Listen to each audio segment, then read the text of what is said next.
Di Sungai Paduan datanglah seorang perantau. Seorang perantau itu asal namanya yaitu Pak Unggal Betuah.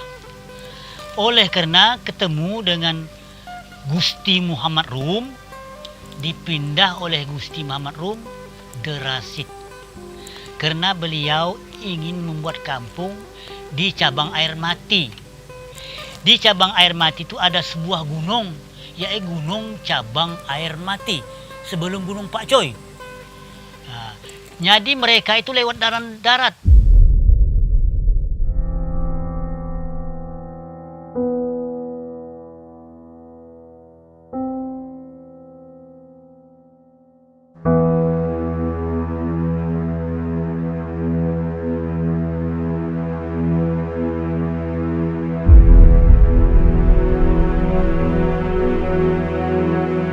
Lewat darat, tembuslah ke Ulu Mata-Mata.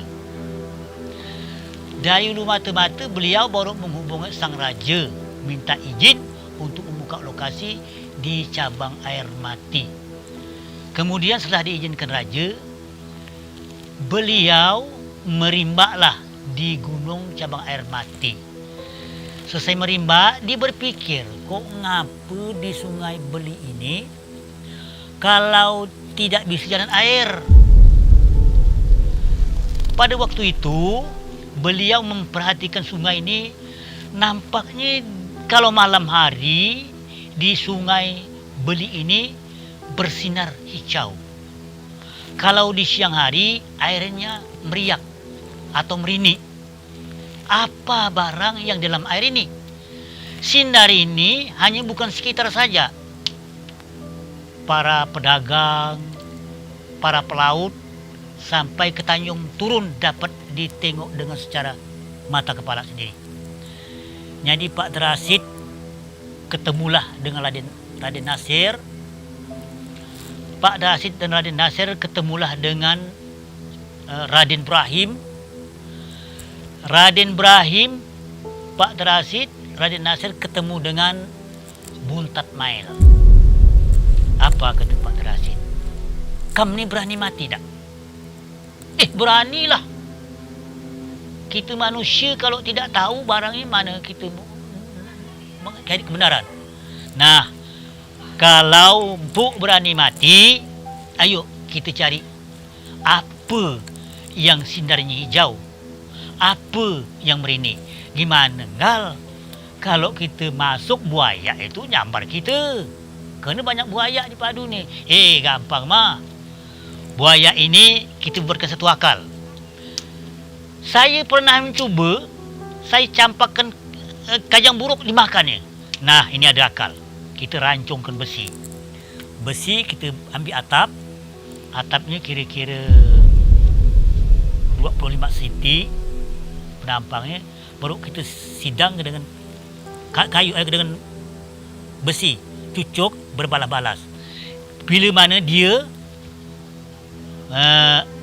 mengikuti kita, menangkap kita, lemparkan itu.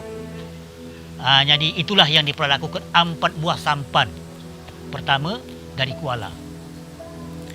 Dari Kuala, Sungai Beli itu sampai ke Beting Kupang, buaya pun ngejarlah.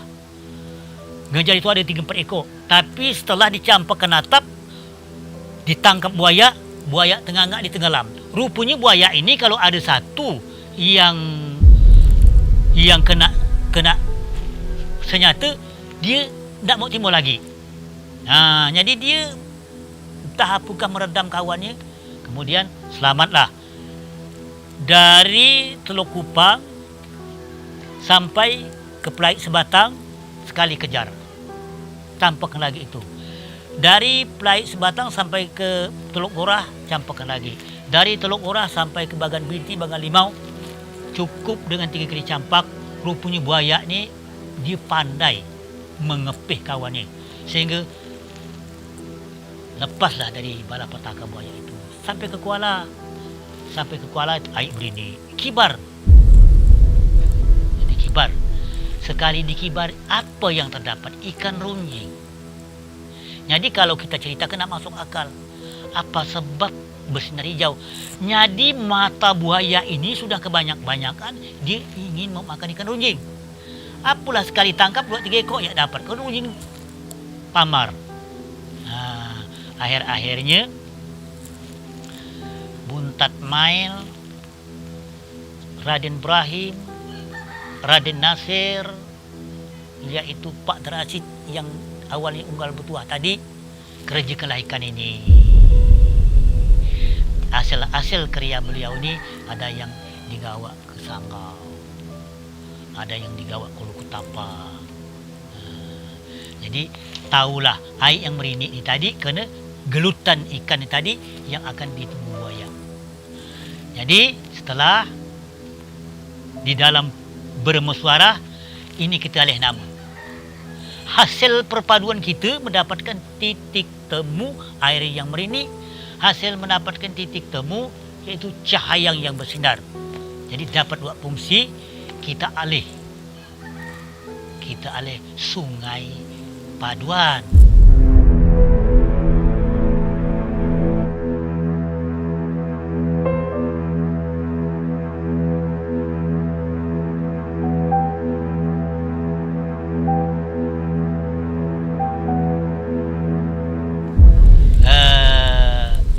Raden Ibrahim dari Tanjung Pura. Kalau Raden Nasir dari Matan. Kalau Buntat Mail dari Sebangau. Dialah pertama muka tapi tidak lewat jalan darat semua. Ada tempatnya yang dikatakan Parit Haji Bakri. Di situ pertama. Lewat darat. Setelah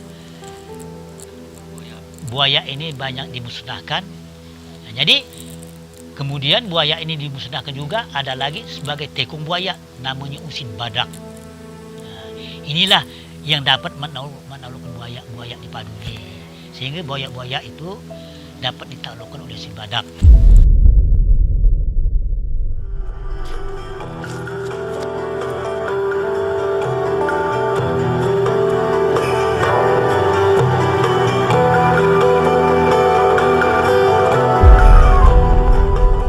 Lokasinya kalau proyek Sebatang di Bagan Buloh itu. Bagan Buloh ini Parit Bintang. Lubuk Buntar ada sungai Lubuk Buntar. Ada sungai Lubuk Buntar. Dari sini Tanjung, sekitar 4 tanjungan lah. Kalau yang kita lewati jembatan itu Sungai Paduan. Itulah dulunya yang disebut Bagan Binti. Jadi lepas Beting Kupang, ya, Teluk Deron, Beting Kupang, baru tersebut yang di sini itu termasuk Bagan Binti. Gusti Muhammad Rum, bapaknya Gusti Rum, bapaknya Gusti Panji, bapaknya Gusti Mahmud. Artinya 1800-an ya, Pak. Iya. Jadi pada zaman itu memang itu kerajaan bisa turun ke Sungai Paduan nih. Karena yang terutama sekali keakraban orang-orang kerajaan kepada 4 pemuda ini tadi, 4 tokoh yang menyelamatkan Padu. Itu hubungan. Jadi apapun kesusahan 4 orang ini tetap ngadu kepada raja. Jadi dapat minta perlindungan kepada raja tadi. Kemudian yang menunjuk Buntat Mail yang pertama menjadi kepala desa pun itu adalah raja. Setelah Buntat Mail Pak Lumut Jahar. Setelah Pak Lumut Jahar Pak Uning Buding. Setelah Pak Uning Buding Pelak Kampung Tuna. Setelah Pelak Kampung Tuna yaitu dilanjutkan Pak Ano Kuntang. Setelah Pak Ano Kuntang berhenti sementara dilanjutkan oleh Asnawi 50 tahun ya. Balik lagi ke Pak Ano Kuntang. Kemudian masa Pak Ano Kuntang tidak boleh lagi ditunjuk. Diadakan pemilihan. Pada zaman itu ada 4 pemilih yang terutama Hamim B, orang manggil Pak Subunsu. Yang kedua Pecik Montel. Yang ketiga Jerap. Yang keempat Ayim yang dicalonkan pada zaman itu. Alhamdulillah. Karena ini sudah apa kata orang itu? Sudah kesepakatan, sudah demokrasi, dimenangkanlah Hamim B yang disebut Pak Subunsu, bapaknya Yong Ateng, bapaknya Jainuddin Pandio. Dia lebih 30 tahun. Yong Ateng menjabat itu lebih 30 tahun lebih. Jadi setelah itu pilih lagi. Kali pemilihan lama itu dimenangkan Jainuddin Pandio. Jainuddin Pandio dia cukup saja 1 periode. Kata saya ngapa Jai kau tengoklah apa tu katanya apalah hasil. Woi pada zaman itu bukan ada apa-apanya. Tengok ya apa tu katanya apa ada. Mudah beladang kata mana cik makan. Pilih. Jadi siapa lagi? Terus Yong Ateng masuk. Ramai juga itu. Termasuk Sudi Susanto apa tu Anil, Aboy, Mustafa.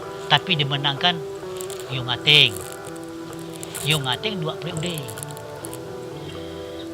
Setelah Yong Ateng bertarung dengan Serkawi, dimenangkan Serkawi sampai sekarang ini.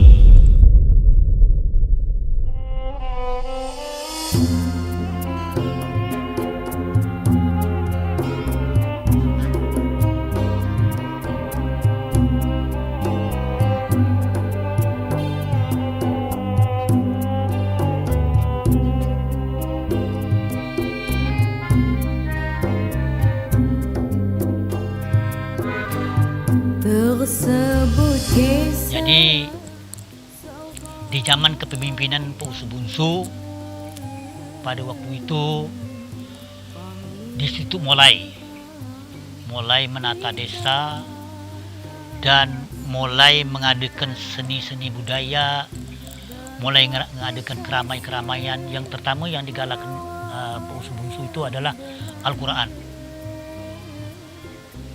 di bidang Al-Quran.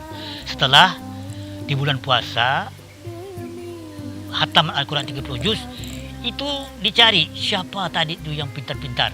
Ini dia ditandingkan. Itulah mulai. Ki anjang samat nama panggilannya Abdul Samad nama aslinya.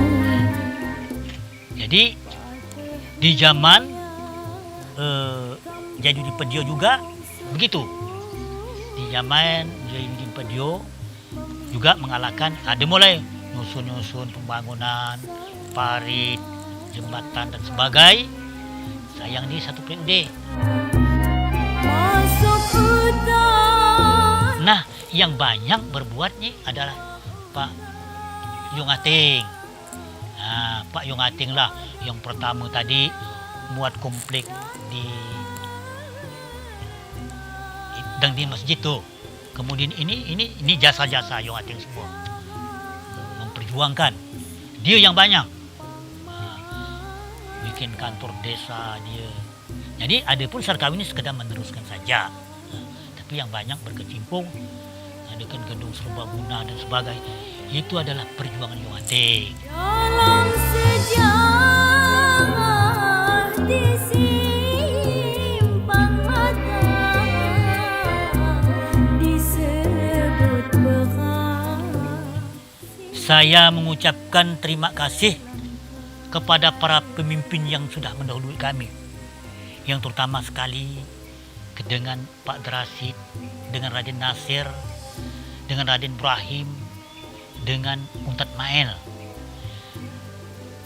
Perjuangan beliaulah untuk merantas sungai-sungai yang bergelar Sungai Padu sampai sekarang ini yang diakhiri dengan musim badak, sehingga buaya-buaya itu tidak lagi merusak masyarakat Sungai Paduan.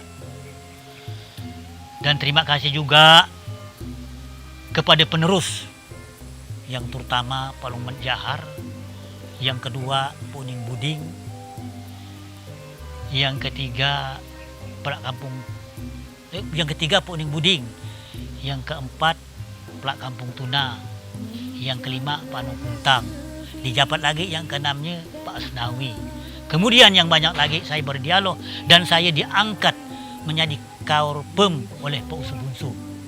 Jadi saya jadi kaur pembangunan di Desa Sungai Sepadu ini.